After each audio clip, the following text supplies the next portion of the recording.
Hey, this is Steve Treviño and Captain Evil. And we ran our mouths for so long that we had to make it 2 parts. So this is part 2. Enjoy. I feel like, I'll probably catch a bunch of shit for being sexist, but I feel like when it comes to our son, man stuff, that I should handle more of it. Like the other day when he had his little boner. Oh, well, I don't even know how to handle that one. Right. I haven't read that book yet. Dude, the other day he wakes up, he goes, Dad, my penis hurts. It hurts. And I'm like, oh, buddy. Well, first of all, he had been complaining. In the mornings, he would wake up and he'd be like... He would say, my stomach down here. It was like his lower stomach. It's all stretched. It hurts. So then I would go, well, where, Garrett? Like, show me where. And he would like right above his penis, he'd be like, right here.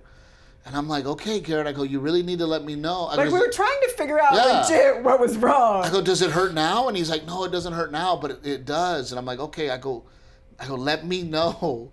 So in the morning, when his little light turns blue, green. It turns yellow. It starts blue at night, and then it turns yellow when it's close to wake up time, and then it turns green when it's actually So when it turns green, he can come to our bed. Yellow. When it turns yellow, he can come to our bed. So it turns yellow. Here comes Garrett. He gets in our bed.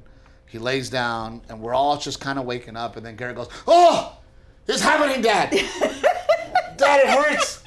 Dad, it hurts!" I go, "What, son?" I go, "What hurts?" My penis. It's hurting again. It's hurting again. So I pull over the blanket to look at it, and I mean, it's like, you can do pull-ups off the damn things, right? And it's impressively huge. And I'm like, wow. So I go, buddy, you have an erection? I said, and you probably need to pee, right? So he goes, okay. So he goes to pee. And he goes, that's what it was! Yeah, that's what it was! Meanwhile, I'm thinking, great, and now he's going to be the kid that's walking around saying erection, and other parents are going to be like... No, they're going to be impressed. They're going to be like, wow, this kid knows all the proper terms. Yeah. Which, by the way, I think that was... my mom had already explained to him what a circumcision was when he was like 3.5. Well, what was Mom telling Vicky's girls to call their vaginas? Like... Hoo-ha or something. Their hoo-ha. Yeah. So now my sister's kids are running around going, my hoo-ha! Like, that sounds worse than my vagina. So anyway, I tell him, I go use the restroom, blah, blah. And then I'm like, oh, he's been complaining. And then Clarissa, our godchild, is Christian. Yeah. We're having this conversation at 4th of July with all the parents. And Clarissa's just like, because she has what? 2 boys. 2 boys, a 6-year-old and 7 and 9. 7 and 9. Right? Yeah, 7 and 9. Or 10. And she's like, get ready. She goes, I don't even know what to do anymore. And she's a nurse. She's a nurse. And she's like, the things that these boys are saying and asking, and she's like, I don't even know where to begin. And then Christian coming up to her saying, oh, when I have happy thoughts, it gets hard. Yeah, happy thoughts. Yeah. But I'm not ready for that. Like, I'm not. I'm for sure not. And it's gone. So there is this little, like, I want him to be responsible. I want him to handle his stuff. I want him to work and do all those things. And I want him to grow up in so many ways. And in so many ways, I'm like, stop growing, dude. Stay little, man. Like, I squeeze his little body, and he know. And he's... okay, don't make me cry. I'm hormonal. Trying to make you cry. I'm trying to get ratings, honey. And if you cry, we get ratings. Oh, my God. It's going to happen, I'm sure. So we wanted to talk about that. We wanted to talk about 4th of July. Yeah. Oh, and then I forgot to talk about this. Huh? When I went to Home Depot. You didn't tell me the whole story. Well, okay, first of all. You did say you're going to miss living so close to Home Depot. Oh, yeah. Our old house is like a block from Home Depot. I can whip in, whip out. I get what I need. I say hi to... We don't have to go to Home Depot. I say hi to Pollito. Hey, dude. There's this guy. His name is Pollito. I call him Pollito because He's like an SNL character. Oh my God! If you go to the New Braunfels Home but you Depot, can picture you'll know him. exactly You guys who we're can talking picture about. him. He's the best employee. Well, there's 2 great employees at Home Depot In the that paint always take care of us. And so Pollito, I'm gonna describe him for you so you're gonna know this guy. 60s, 98 pounds, okay, 5'3", pencil mustache. Because you can't make him taller than Okay. you, right? He's gonna No, he's be little, 5'3" because he can't be taller than you. We were gonna go this whole episode without You're not making a short joke? without you insulting me. Okay? Without you, he's funny and short. Your type. Yeah. How about your type? I like him to have a little meat on the bones, Little baby. Big Daddy. Pencil mustache, right? Jet black hair, combed straight back. You know that. Definitely dyed. We all know that Mexican dude, right? And hey, dude, he talks like this. Hey, bro. Hey, bro. Hey, dude. He's got the cutest little voice. That's why Yeah, he Pollito's talks such like, a perfect name for him. hey, what's going on, dude? Right? So I always say hi to him. I always have to go visit Pollito. And he always tries taking pictures of me. Like, he's like, hey, bro, I'm going to send it to my family that I know you, bro. Let me take a picture, dude. Right? And he pulls out this freaking... Dude, he has a flip phone. A straight up, like, flip phone. Hey, bro. I'm like, dude, draw a picture. It's going to be better than that bullshit, right? But every time I'm like, hey, bro, so they can see you, come visit me, dude. Come on, dude, right? So I call him Pollito because, I'm walking through Home Depot and he's like, oh my God, Steve Trevino, right? And I'm like, hey, man, how you doing, right? Hey, dude, can I help you, dude? And I go, yeah, man. I go, I'm actually getting, I'm going to paint the house, so I need 5 gallons. He's like, oh, well, what are you trying to paint, bro? And I'm like, well, I don't know. Do I need to get the kills or I don't know, bro. Okay, bro. This is the paint you want. Okay, dog. Right? So he gets the 5-gallon bucket and he picks it up, right? It weighs more than him. Dude, it weighs more than he's 98 pounds. He picks it up. He picks it up and goes, hey, bro, 68 years old, bro, and I'm all bien pollito, bro. Right, I'm real chicken, right? Hey, the young guys, they can't do it, bro. And he's like doing it over and over. Look, bro, the young guys, they see me, they go, how do you do it? I go like that. Right? It's the funniest thing ever. So, what were we talking? Oh, so I go to Home Depot and I need to buy boxes. I need to buy boxes so that we can pack up All our crap. Okay, first of all, the wind is like 18 miles an hour. So I put them in the basket and I'm going out and the wind takes one box. And I'm like, oh crap. So then I go and grab that box and then I turn around and then the other box is like launching in the air and I got that one and then this one's about to go. So I'm grabbing this one and then I'm carrying them and I'm like getting blown by the thing and I can't hold on to one. So then another one takes off and this man was like, hey man, you need help? And my man pride was like, I'm good, bro. I got this. If Pollito can pick up, I got this, right? I got cardboard. I can handle cardboard. Dude, I have all this freaking... And I'm still struggling, and the dude's just looking at me like, are you sure you don't want help, right? And I'm like, I'm good. I got this. But, I mean, freaking boxes were everywhere. I finally got them in the truck. You came home and you were sweating. I'm like drenched in sweat. Your tank top was all wet. I'm like, oh my gosh, dude, this freaking 4 boxes ate my lunch out there. And I was so embarrassed. I came home to tell you, and you were like, you're an idiot. Just get the help. Yeah. Oh my gosh. So there's that. And then you wanted to talk about one other thing on this podcast today. I did? Yes, you did. What did I want to talk about? Check your list. You had all this stuff on your list, and you were like, I got this to talk about. No, I think that's it. I want to talk about this, and I'm hormonal, and I cry. That I'm hormonal. But you weren't like this with Garrett. I was a little. But I didn't get sick with Garrett. I didn't get sick with Garrett like I did with this one. I remember you being preggers with Garrett, and it was like night and day. Yeah. Which, by the way, I can already tell the difference in the way that we're acting for baby number 1 versus baby number 2. How so? Well, baby number 1, we'd be in bed at night with our cell phones. This is what happens at week 14. At week 14, the baby will be looking like an apple.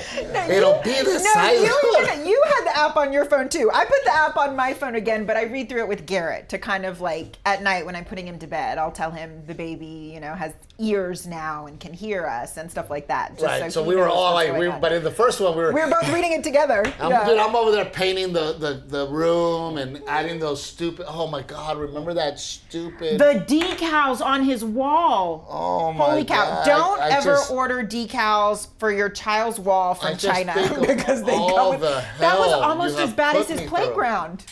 Oh my gosh, all the tiny little pieces and no instructions. She wants a decal sticker that goes on the wall, and it's supposed to be a tree, and the tree... There's like 3 deer there was and 3 birds. deer, and and the bird itself is like 5 pieces. Well, I get this thing, and each individual leaf, every leaf, I had to stick. I'm sweating my ass off. She'd come in and be like, oh, this looks hard. And then she would leave. 8 hours to put this dumb tree... Oh, I think it took longer than that. ...on the wall for a infant that's never going to see it. He saw it. He had eyeballs. But we're not going to the class this time. No class. No class. No way we're going to the class. No, I won't. You get it. I won't put you through that again. No yoga ball. What? No. Oh my God, dude. Tell me that you're gonna get the epidural right away. No, I said I'm not committing to anything this go round. But we will go with the flow. I remember. I mean, we might have a parking lot baby. A parking lot baby? Well, no, remember last time we were pregnant with Garrett, I was so paranoid because you were on the road and your mom was with me, but your mom couldn't drive around LA, so I just kept telling everyone, I'm going to have an Uber baby, I know it. Cocksucker motherfuckers. But the breastfeeding. Oh, God, yeah, that was hard. That was really hard. The first time around with Garrett, I really wanted to breastfeed, and I super struggled with it, and it mentally was a mess for me. There's something about, just like you say you have pride, like as a man being able to provide for your family, as a mother not being able to provide your child with food when it seems like such a basic human thing to be able to do. And in California, California's that's when we were living in California. Yes, when we had Garrett, we were living in California, and I feel like there it's much more, I don't want to say hippy dippy because that sounds so generic, but the hospital we were at was like a baby-wise hospital. And so they really push breastfeeding in order to get that accreditation to the point where they won't offer you a bottle. They won't offer you a breast pump. Like they want you to breastfeed, and they push that so that they can keep their accreditation. He was crying so much, and we didn't know why he was crying, and we didn't realize that he wasn't being fed. Right. And it was so heartbreaking for us because we took him in, and they're like, this child is losing weight. I blamed myself because I thought weight. We were traveling all the time. I had a pump in the car and I was trying to pump, and I just felt like it was our crazy, hectic lifestyle that was contributing to me not being able to produce milk.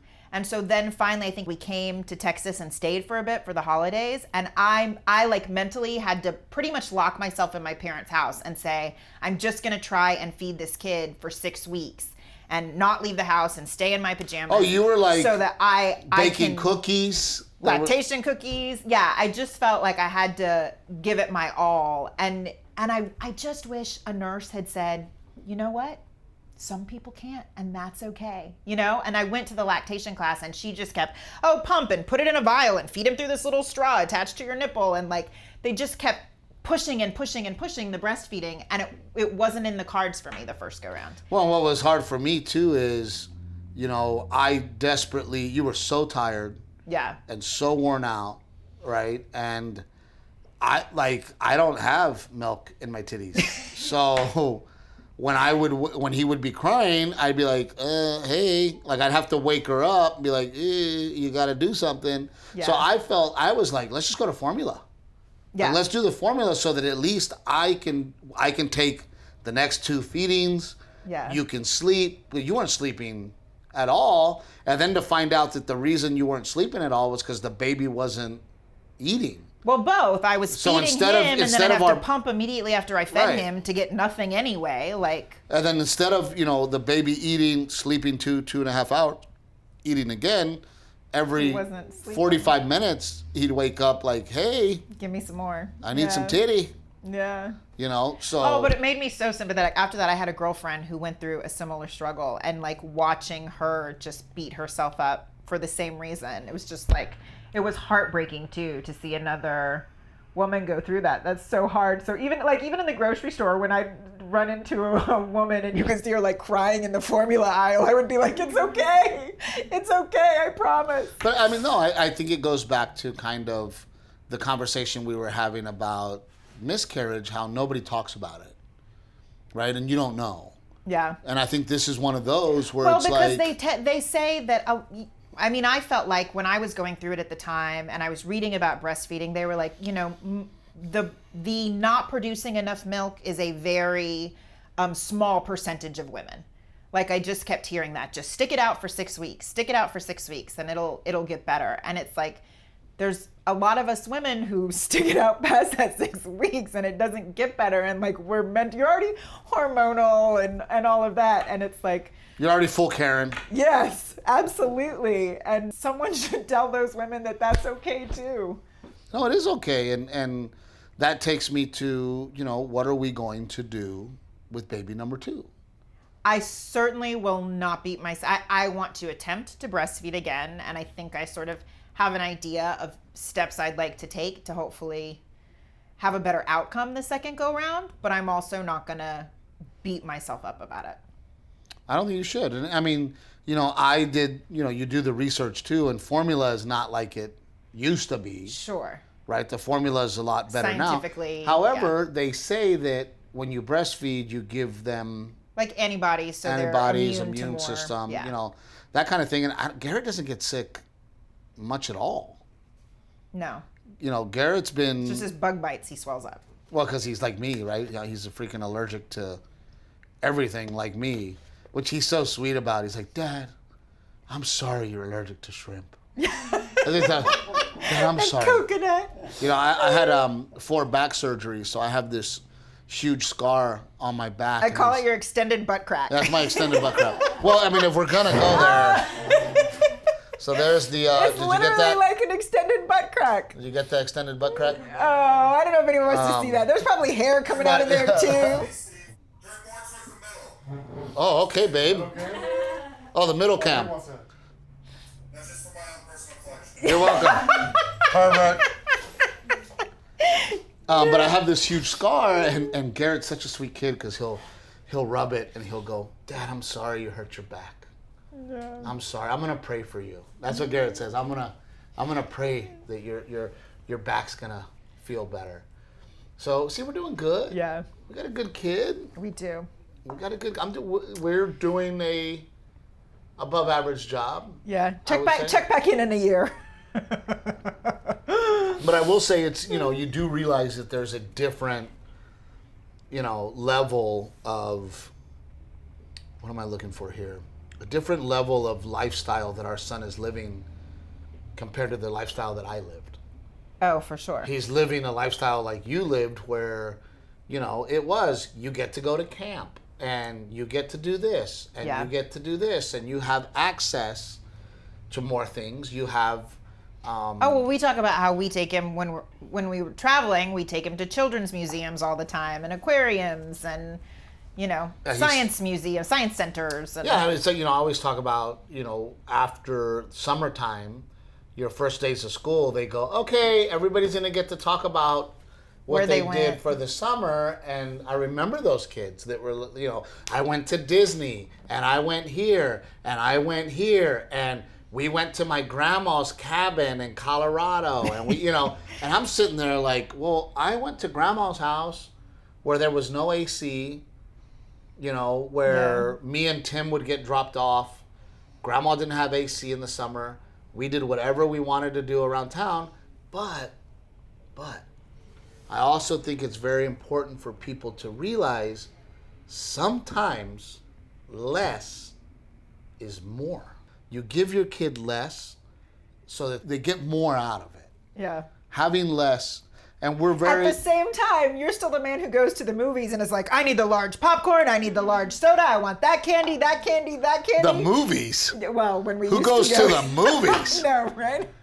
When's the last time you've been to the movies? It's Good been a Lord. while. But you cannot go to a movie without stocking up at the concession Because stand. I heard no. As a kid, you told me. Constantly. Because I'm like, why do I always gotta get something from the concession stand? I can put M&Ms in my purse. We were the family that, like, mom would have a Coke in her purse, a little bag of pickles, right? Mom would have the microwave popcorn, and I'm like, Ma, everybody can smell, but like, and then she'd pop the can open, and I'm like, Ma, like everybody can hear.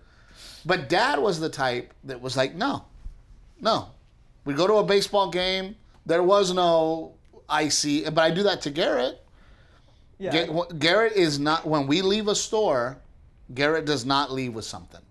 Yeah. And there's a lot of parents, every time they leave the store, the kid's leaving with a candy or a car, or, a little Matchbox car, something, and it's But like, every time he gets to go to the movies, he gets his little snack pack. he does get his little snack pack. But I also feel very strongly that experiences are worth more than things. Yes, we've talked about that. And yeah. we always tell Garrett that. Yeah. We always tell Garrett that, look, dude, you get to do things. It's not cheap for a family to go to the aquarium, but Right. We go to we do that. Legoland back in the day before the Rona. Twice a year. We go to San Diego. We go to all these places. So no toy for you. yeah. No toy for you. No candy bar for you. No, when we leave a store and I see kids like losing their shit because mommy and daddy aren't buying them a candy. Right. And then they end up giving in and giving it to them. And I'm like, your kid's going to be a dick. Yeah. Your kid needs to know. And Garrett knows no. Well, now he has his little man wallet with his money in it, so Dude, he can he's decide all- if he wants to buy it or not. He is so much like your dad. He loves money. Renee's dad loves money. Loves it, holds on to it, wants to build it. Like, everything is money. And Garrett, and I don't care. I could care less about money. Money to me is nothing. Which, by the way, going to clothes. Yeah. I never, growing up, Dad never bought me. Dad always, every year, here's 3 pairs of jeans. Mm-hmm. You can have boots. And he would say, you want lace up or pull up, and t-shirts, new t-shirts. But he wouldn't spend a lot of money. And it was Levi's or Wranglers. There was no Z Cavaricis. There was no Jabos. There's no Lucky Brand. Dad was like, Levi's, Wranglers, pull-ups, or lace-ups. What do you want? And that was my school clothes. And I remember telling Dad, like, hey, man, I want the Jordans. I want, the Z Cavaricis. And Dad would go, look, man, clothes don't make a man. A man makes the man. The man that you are inside. And that is stuck what makes with a you man. because you're wearing the same tank top. My clothes doesn't make me. But it also made me not care about money. It also made me not put. And I'm not saying. I mean, that's interesting that it affected you that way, to be honest, because I feel like that one could have gone a bunch of different ways. Like how? I mean, it could make you, because your dad was such a hard ass about it, it could have made you someone who money was really important to, No, but it Who worked and saved constantly and. But it gave me drive, right? It made Yeah. me go. Well, what the crazy part is, it made me go, I'm gonna grow up, I'm gonna make money, I'm gonna get the Jordans. And then I grew up with the drive to make the money, and then I don't want the Jordans. And I don't need the Jordans, and I don't need the fancy shoes, and I don't need the fancy clothes. Yeah. But it gave me the drive to have the money to go, if I want those things, Yes, I'll buy go the get 'em. expensive bottle of wine. Yeah, I'll buy an expensive bottle of wine because I'm a wino, and I have developed a taste for wine. Not a taste for tank tops, but a taste for wine. But I will spend $250 on a meal in Vegas, but I won't go spend $250 on a shirt, Yeah. or jeans, Yeah. or shoes. You know, because Dad, and I want Garrett to have that. I think so many kids nowadays, they identify themselves by the clothes that they wear, the haircuts that they have. And I get it, because when you... Yeah, you and I go back and forth on the kids thing, because I feel like, for me, I went to school and I wore purple pleather pants. You know what I mean? Like, it was like a sign of expression, as opposed to doing drugs or getting my body tattooed and pierced. I wore purple pants. Like, that was my thing, and I feel like that's a very simple, easy thing, and I'm cool with that as a parent. Yeah, but I also, for a girl, if we have a girl, my son's not wearing purple pants. No, I wasn't suggesting that, but I am just saying the idea of clothing as self-expression, I am all for. Yeah, I'm okay with that. And all I'm saying is that while your dad's saying you can only have these 3 pair of jeans, you can only wear these kind of boots. That's how I'm going to be with he Garrett. He didn't really allow for that. No. Garrett, guess what, guy? Get a job. Pay your own bills. You can do whatever you want. That's what Dad used to tell me. So guess what I did? By the time I was 16 years old, I was paying my own bills. I was paying for my own car, paying my own insurance, had a pager, paid for my beeper, had a beeper. But Dad would tell me, you want to wear those clothes? Go to work. You want to do what you want to do? Go to work. Pay your own bills. And I'm going to be the same way with Garrett. Hey, How old were you when you got your first tattoo? 18. But Garrett asks about that all the time. Dad, can I get a tattoo? Yeah. And I'm like, yeah, dude, when you are paying your own bills. I love that you're having this conversation with a 4.5-year-old. You can have, but he needs to know that. When you're paying your own bills, you can get a tattoo. Which, by the way, I wear these tattoos as an expression of myself. Because of all the things. And all I'm saying is clothes are through. much less of a commitment. I think we might need to rethink this one. No, well, I didn't get a tattoo until I was 18. I was on my own. I was paying my own bills. Well, maybe if you'd been allowed to wear purple pleather pants when you were 16, you wouldn't have gotten tattoos. Purple, I'm kidding. Do you really think at 16 I was like, I need purple pleather pants? You know what I mean. My balls sweat already. You think I need purple pleather pants?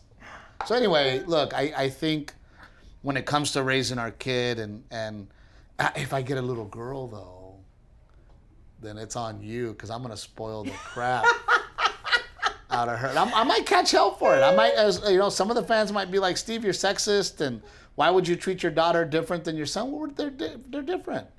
My little girl, you're going to have to be the disciplinarian with my little girl. I feel like if we have a girl. No, I don't know what we're having. I feel like with Garrett, I discipline. I have to, because, and I've said this to you before, I have to, because you go on the road and sometimes it's just he and I. So I have to set my foot down with him too. By the way, we've never spanked our son.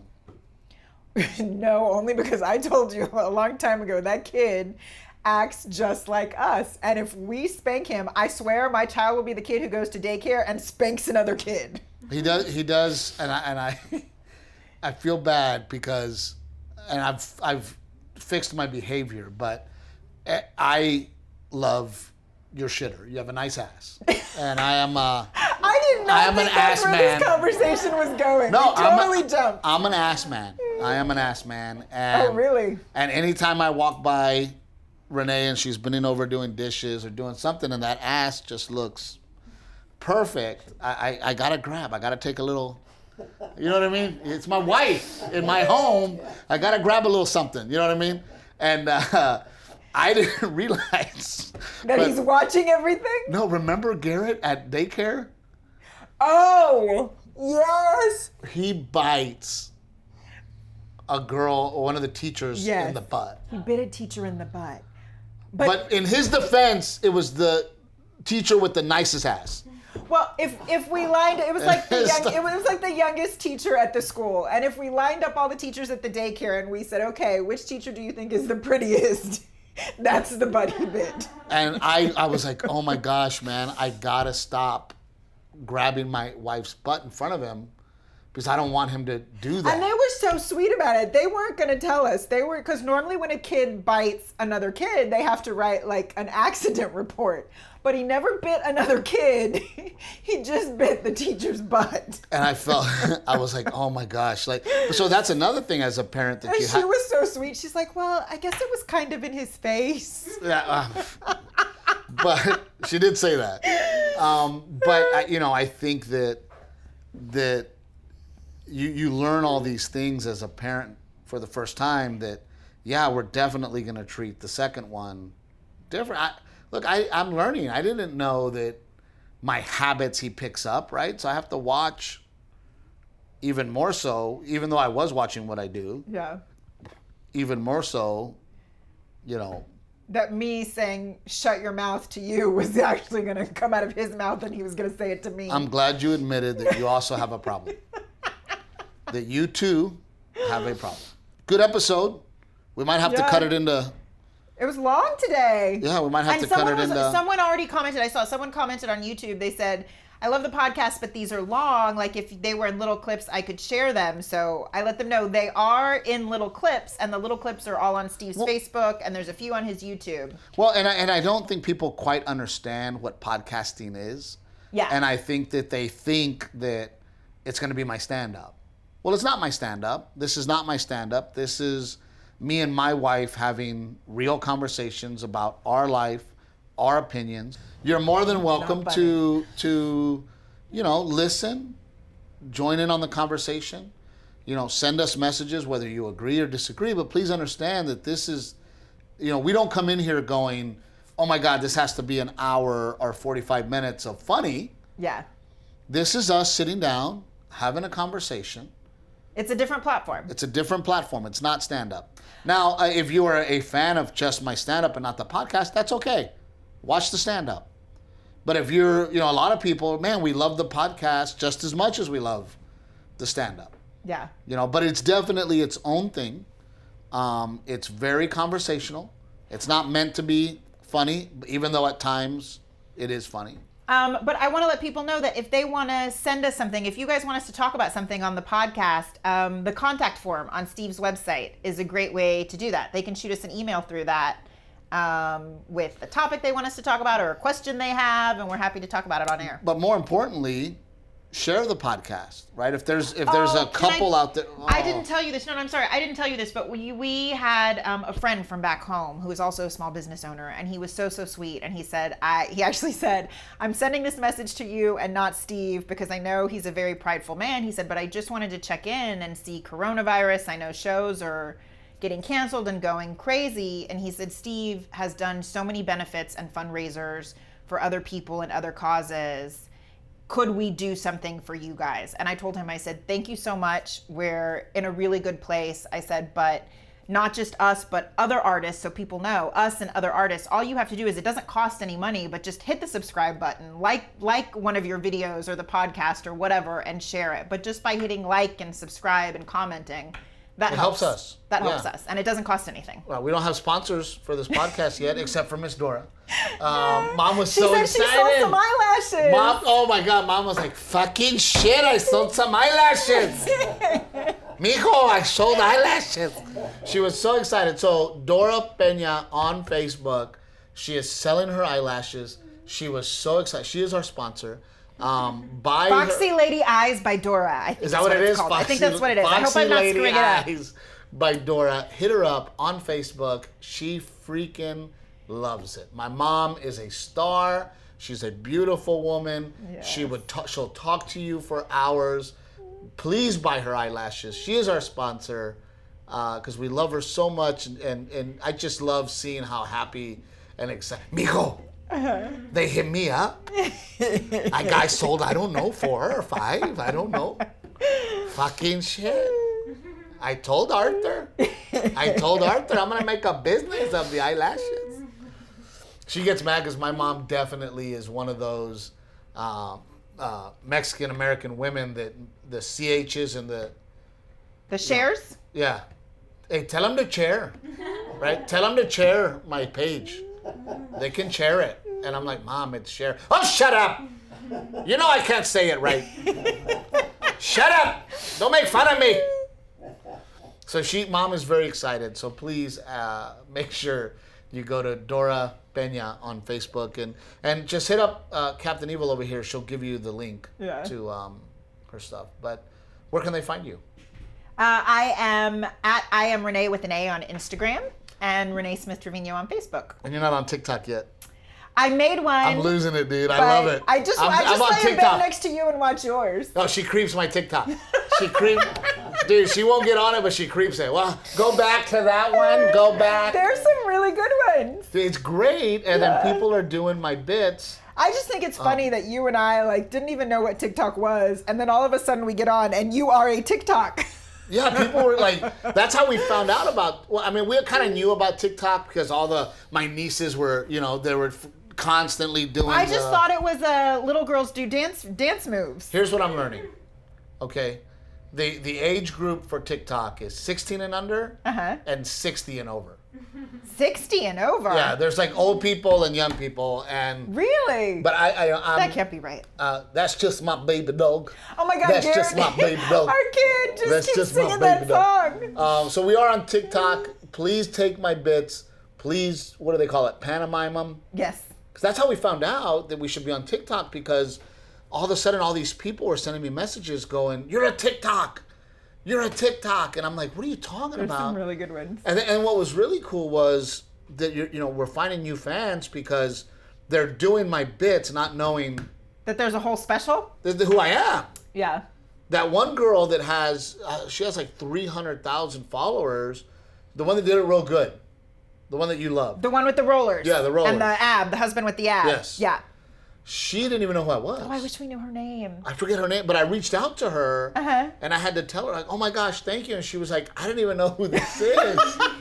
She was like, you're great. That's so good. I'm like, awesome. But you're getting, you get these new fans. Yeah. And it's exciting. I mean, again, we are so humbled every day. We get so many great messages from you guys, and just so that everybody knows. And we get hit up, and we try to read and respond to every message. And we get hit up probably anywhere between 5 to 10 times a day, people asking us to support their charity. Oh, nurses on strike and hospitals that need masks. I got asked, and I was like, it's hard to know the best way to help. So in the beginning, I would truly, if I could send $50 to their cause, I would, or $100, or if I could, repost it on my fan page or whatever, I would. And then it got to the point where it has become overwhelming. So we decided to get involved with my friend Jake and Helicopters for Heroes. So now I spend all my fundraising efforts for Helicopters for Heroes, which, by the way, helicoptersforheroes.org. So those of you that are hitting me up, please understand that I love you. We appreciate your cause, and we're happy that you think of us. But it's so hard because, here's one that we got today on the way up here from our friends in Canada. Yeah. Tim. And we replied to him right away, and, he just said, I understand, thank you. Ever dealt with or seen racism or inequality, could you use our hashtag? So that's what they asked, and the hashtag is I have movement is the hashtag. Hashtag I have movement. So use that hashtag for racial equality. But we truly want you guys to know that we love you and we care about every cause. And recently, I got this beautiful message from a woman about her autism, her autism fundraiser, and every once in a while I'm like, okay, I'm gonna push that one. Yeah. So we put it out there, and I know that I have cousins, relatives who have children with autism. I was lucky enough to do the Fullerton Cares fundraiser for autism, and I learned there a lot about autism. And I just thought, you know what, I'm going to share that one.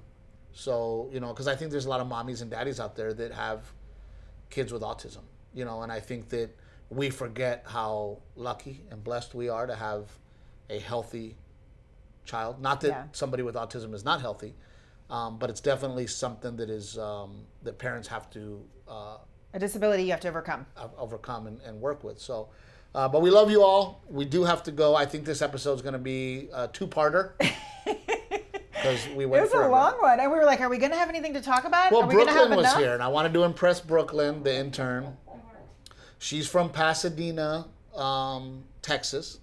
So all of you that are like, Brooklyn ain't gonna be shit when she grows up. Well, she's helping us in Austin, Texas. Shout out to Brooklyn. So, Rick, we're done. We're out.